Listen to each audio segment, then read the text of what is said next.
नमस्कार जी, हम आए हुए इंछापुरी में। जैसा कि हमारे साथ जुड़ चुके हैं राकेश सरपंच जी, जो इंछापुरी से सरपंची कर रहे हैं। हम आपसे जानना चाहेंगे राकेश जी, आपके गांव में क्या क्या समस्याएं हैं और क्या कार्य आप करवाना चाहते हो। सबसे पहले आपको इंछापुरी की तरफ से और हमारी तरफ से बहुत बहुत बधाई, आप यहाँ से सरपंच बने हो। हम आपसे जानना चाहेंगे आपके गाँव में क्या क्या समस्या है। थैंक यू, आपको भी बहुत बहुत मुबारक हो। तो आपको वेरी वेरी थैंक्स आपकी टीम को और आपको, तो आपने हमारे गांव में आके हमारी समस्याओं के बारे में जानने की कोशिश की। सबसे विविध आदमी की मूलभूत सुविधाएं होती है गांव में। भाई साफ़ सफाई हो गया, और पानी हो गया, पीने का पानी हो गया, और स्वास्थ्य और बच्चों की पढ़ाई। तो हमने सबसे पहले साफ़ सफाई पे काम किया है। लेकिन अभी क्या है, जो हमारे गांव के चारों तरफ जो एक्स्ट्रा जगह बची हुई है, वो कवर ना होने के कारण लोग कूड़े को वहीं पे फेंक देते हैं। तो हमारा जो कूड़ा घर है वो प्रॉपर उसमें नहीं है, उस है लेकिन उसकी हाइट कम है। उसके अंदर कोई भी ट्रैक्टर वगैरह से अगर हम उसके अंदर उसको ख़त्म करना चाहिए, वहाँ पे कंज्यूम कर सके, तो वो नहीं हो, पॉसिबल नहीं हो पा रहा है। नंबर 2, हमारे स्कूल के सामने ना एक गांव का गंदा पानी आता है, वो तालाब है, और उसकी वजह से हर टाइम स्कूल के बच्चे हो या मेन रोड है वहीं पे, तो जान माल का खतरा रहता है। छोटे बच्चे आते हैं स्कूल में, वो सबसे ज़रूरी तो यही है। सबसे पहले इस तालाब की तारबंदी या इसकी चार दीवारी। और एक हमारे यहाँ पे डिस्पेंसरी स्टार्ट हुई है, मेरी योजना से स्टार्ट हुई है, तो उसमें स्टाफ की कमी है। उसमें अभी 6 स्टाफ होना था लेकिन 2 स्टाफ है, और यही समस्या हमारे स्कूल की है। हमारे गांव में स्कूल है 8वीं क्लास तक, वहाँ पे प्रॉपर स्टाफ नहीं है जो बच्चों को अच्छी तरह से पढ़ा सके। और तो अभी चल ही रहा है गांव में। खेलों से संबंधित क्या क्या समस्या है? खेलों से संबंधित ये है, अभी गांव में खेल का ग्राउंड नहीं है कोई भी। अभी हमने प्लान किया है, स्कूल के सामने हमारे पास करीब 2 बीघा ज़मीन है, उसमें अभी गांव से गंदा पानी वहीं पे डंप हो रहा है। हम उसमें उसकी बाउंड्री करा के और उसमें ओपन जिम बनाने का प्लान है। सर, जैसे बात करते हैं शिक्षा की, आपने कहा शिक्षा का अहम रोल होता है, तो गांव में शिक्षा व्यवस्था कैसी है और उसको सुधारने के लिए आपके क्या प्रयास रहेंगे? दूसरी बात करते हैं, दिन प्रतिदिन आप देखते हो सरकारी स्कूलों में बच्चों की संख्या घटती जा रही है। सरकारी स्कूलों में बच्चों की संख्या बढ़े, उसको लेकर भी आपके क्या प्रयास रहेंगे? उसके लिए हमने कैंप ऑर्गेनाइज करने का प्लान किया है। हम गांव-गांव जाके कैंप करेंगे। जो हमारे आसपास के गांव है, जैसे रसिका है, उसमें 5 तक क्लास तक का स्कूल है। हमारे गांव में 8 तक का है, और आसपास में वैसे स्कूल 8वीं 10वीं क्लास तक है। पर जिस गांव में नहीं है उसमें हम कोशिश करेंगे, हम वहाँ तक अपने स्कूल से ट्रांसपोर्ट से उन बच्चों को लाने ले जाने का प्लान है मेरा। तो ट्रांसपोर्ट लगा के उन बच्चों को वहाँ से उठा के अपने यहाँ पे क्वांटिटी बढ़ाने का बच्चों का।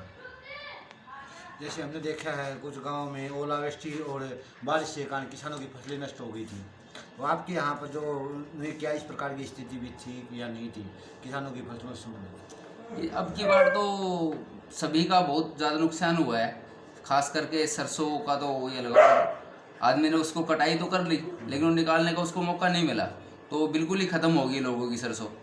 और गेहूं का भी यही हाल है। गेहूं को अगर कटाई होगी उसकी, लेकिन उसको टाइम पे ना निकलने के कारण उसका वेट भी लॉस हो रहा है, और उसमें जो खरपतवार है वो भी ज़्यादा, क्योंकि गिल्ला अगर निकाला जाएगा तो उसमें तो जो खरपतवार है या उसकी कोई भी एक्स्ट्रा चीज़ है उसमें ज़्यादा होती है, और उसमें जो एक क्वालिटी मिलनी चाहिए अब की बार वो क्वालिटी नहीं मिल पाई। इस कारण लोगों को जो इसके रेट है, प्रॉपर रेट, वो नहीं मिल पाए किसानों का। तो अब की बार तो बहुत ज़्यादा लॉस हुआ है गाँव में किसानों को। गांव में गंदे पानी की निकासी का भी कोई रास्ता है या नहीं? गांव में गंदे पानी की निकासी का है, मैंने अभी बताया। हमारे स्कूल के सामने एक तालाब बनाया हुआ है जिसमें पूरे गांव का गंदा पानी आता है, और उसकी प्रॉपर गहराई ना होने के कारण अब की बार मुझे लगता है अब की बारिश को वो तालाब नहीं झेल पाएगा। तो मैंने मनरेगा के तहत इसमें काम कराने का भी प्लान किया है। बट मुझे दिक्कत ये आ रही है, उसमें ये पट्टे पे दिया हुआ है 8 साल के लिए मच्छी पालन वाले को। अब मैंने उससे बात की तो वो कह रहा है कि 1 साल इसको इंक्रीज़ करना पड़ेगा आपने। तो मेरी डिस्कस चल रही है, उधर भी चल रही है और मनरेगा की तरफ से भी। तो मेरा प्लान है इसको बहुत जल्दी, मैं बारिश से पहले पहले इसको अपडेट कराने की कोशिश है मेरी, इसकी तारबंदी और इसके चारों तरफ दीवार का। गांव में गलियों की व्यवस्था कैसी? गांव की गलियों की व्यवस्था अच्छी है। भाई 1-2 गलियां हैं जिसमें अभी काम होना बाकी है, वो टाइम पीरियड पूरा ना होने के, जैसे सरकार की शर्तें हैं भाई 20 साल का है, 25 साल का टाइम बॉन्ड है उसका। तो हमारे पास हैं 2-4 गलियां हैं, तो उनको हम कंप्लीट अभी इस साल में कवर कर जाएंगे उनको। चिकित्सा व्यवस्था गांव में कैसी है सर? चिकित्सा व्यवस्था गांव में डिस्पेंसरी बनी हुई थी, लेकिन वहाँ पे स्टाफ नहीं था कोई भी। अच्छा जी। अभी लास्ट करीब 4-5 मंथ से यहाँ पे स्टाफ अवेलेबल हो मतलब गया जैसे हमारे आपकी पास। पंचायत बनी, आप सरपंच बने, उसके बाद ही मतलब उसके स्टाफ बाद उपलब्ध हुआ जी। मैं बहुत अच्छे प्रयास हैं जी। खुद वहाँ वीरेंद्र यादव जी जो अपने CMO है गुड़गांव, हाँ जी, हाँ जी। उनसे जाके मिला। तो हमारे गांव में और भी सोशल वर्कर जो है वो काम कर रहे हैं, उनको भी साथ लेके गया मैं। तो अभी मैंने अभी बताया हमारे पास 4 स्टाफ है।